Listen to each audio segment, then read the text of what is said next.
Hello, welcome to A Manic Odyssey and this DBT journey.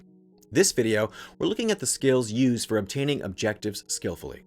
These skills are clarifying priorities, objective effectiveness called D or Man, relationship effectiveness called Give, self-respect effectiveness called Fast, and then we'll look at factors to consider.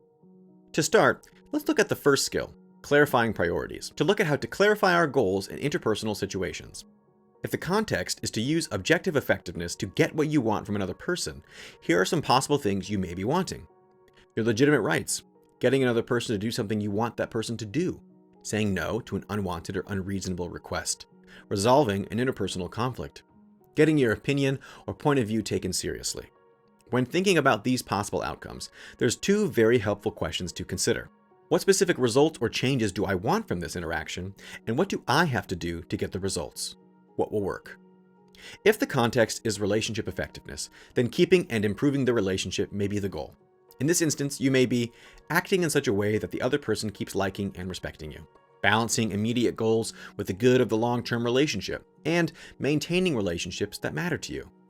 Two helpful questions to consider for this context are, how do I want the other person to feel about me after the interaction is over, whether or not I get the results or changes I want, and what do I have to do to get or keep this relationship? Finally, the last context to consider is self-respect effectiveness, when the goal is to keep or improve your self-respect. In this context, you may be respecting your own values and beliefs, acting in a way that makes you feel moral, or acting in a way that makes you feel capable and effective.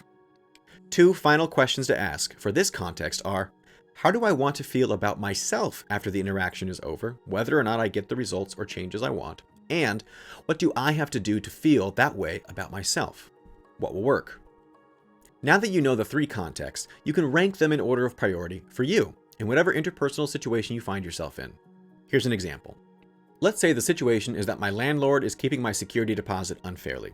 My objective is get the security deposit back. My relationship goal is keep the landlord's goodwill and liking, or at least keep for good reference.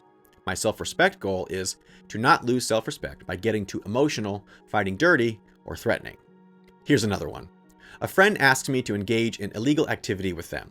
My objective goal is not to do anything illegal.